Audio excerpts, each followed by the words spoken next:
Hello everyone, আসসালামু আলাইকুম। এই যে কোয়েল পাখিগুলো দেখতেছেন, এগুলো হচ্ছে আমি আজকে জবাই করব, পরিষ্কার করব এবং রান্না করব। সব কিছু থাকছে আজকের এই ভিডিওতে। যারা পাখির মাংস পছন্দ করেন বোধহয় তাদের জন্য আজকের এই ভিডিওটি করা। তো তার জন্য দেখুন এই যে কি সুন্দর ফ্রেশ দুষ্টু দুষ্টু কিছু কোয়েল পাখি নিয়েছি। তো এগুলো হচ্ছে আমি বিকালবেলা বা বাজারে গিয়েছিলাম, তখন হচ্ছে এগুলো নিয়ে আসছি। তো রাতে হচ্ছে এটাকে আর জবাই করিনি, এগুলো সকালে হচ্ছে আমি পরে জবাই করে নিয়েছিলাম। তো জবাই করে আমি এগুলোকে আস্তে আস্তে হচ্ছে আজকে ভুনা করব। তো আমি এগুলো পরিষ্কার করে নিচ্ছি, দেখুন ক্লিন করা হয়ে গেছে। এখন হচ্ছে আমি লবণ এবং হলুদ আর হচ্ছে একটু রাঁধুনি লাল মরিচের গুঁড়া এগুলো দিয়ে হচ্ছে আমি ভালো করে মিক্স করে নিব। তো এগুলো ভালো করে মিক্স করে নিয়ে আর এদিকে আমি ফ্রাই প্যান বসিয়ে দিয়েছি চুলায়। তো এটা তেল গরম হয়ে গেলে আমি এগুলোকে দিয়ে ভালো করে ভেজে নিব।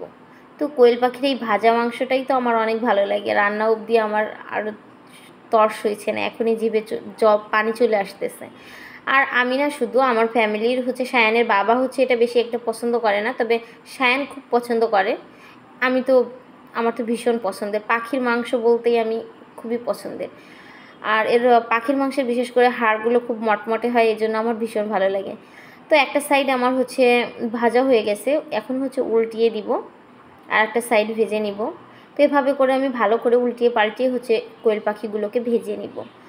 তো আমার এই কোয়েল পাখি রান্না, ভাজা, কাটা কেমন লেগেছে অবশ্যই কমেন্ট করে জানাবেন। আর যারা আমার এই ভিডিওটি দেখতেছেন, যারা আমার চ্যানেলটি সাবস্ক্রাইব করেন নাই তারা তো অবশ্যই সাবস্ক্রাইব করে দিবেন। আর যারা অলরেডি সাবস্ক্রাইব করেছেন তাদেরকে অসংখ্য অসংখ্য ধন্যবাদ। তো এখন আমার কোয়েল পাখিগুলোকে ভেজে নেওয়া হয়ে গেছে, এগুলোকে আমি হচ্ছে তুলে রাখবো। তো একটা একটা করে আমি ভালো করে তুলে নিচ্ছি, দেখুন।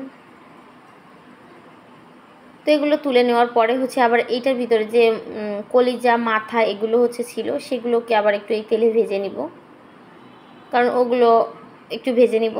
দেন তারপর হচ্ছে আমি ওই তেলের মধ্যে আমি দিয়ে দিব হচ্ছে পেঁয়াজ কুচি, আর পেঁয়াজ কুচিটা আমি একটু বেশি করে দিয়েছি, আর হচ্ছে কাঁচামরিচ ফালি। তো এগুলো হচ্ছে দিয়ে আমি একটু ভালো করে ভেজে নিব।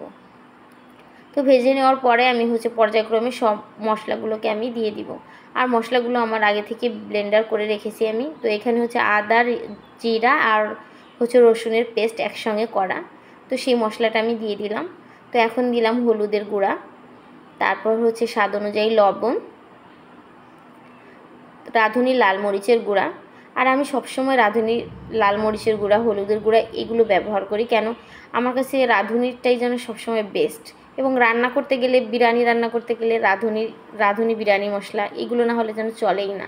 তো তারপর দিয়ে দিলাম 4-5টার মতো এলাচ আর 3-4 টুকরা হচ্ছে দারচিনি, আর এখন 2টা বা 3টা তেজপাতা এরকম আমি হচ্ছে ছিঁড়ে দিয়ে দিলাম। তো এখন হচ্ছে গরম মশলার গুঁড়া একটু দিয়ে দিচ্ছি। তো এগুলো দিয়ে ভালো করে আমি হচ্ছে মশলাটাকে কষিয়ে নিব। দেখুন তেলটা উপরে চলে আসছে। আর এখন আমি ভেজে রাখা কোয়েল পাখিগুলোকে দিয়ে দিলাম। তো এগুলো দিয়ে ভালো করে আবার আমি হচ্ছে মিশিয়ে নিচ্ছি।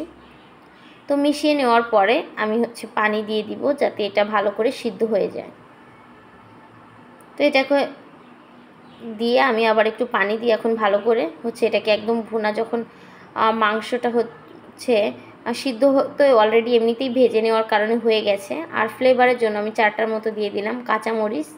তো দেখুন তেলটা উপরে চলে আসছে আর আমার কোয়েল পাখি ভুনাও হয়ে গেছে। আরও যে বলছিলাম যে মাথা, তারপর হচ্ছে কলিজা এগুলো হচ্ছে একটু ভেজে নিয়েছি, তো এগুলোও ভিতরে দিয়ে দিয়েছি। তো আজকের মতো এই পর্যন্তই, আল্লাহ হাফেজ।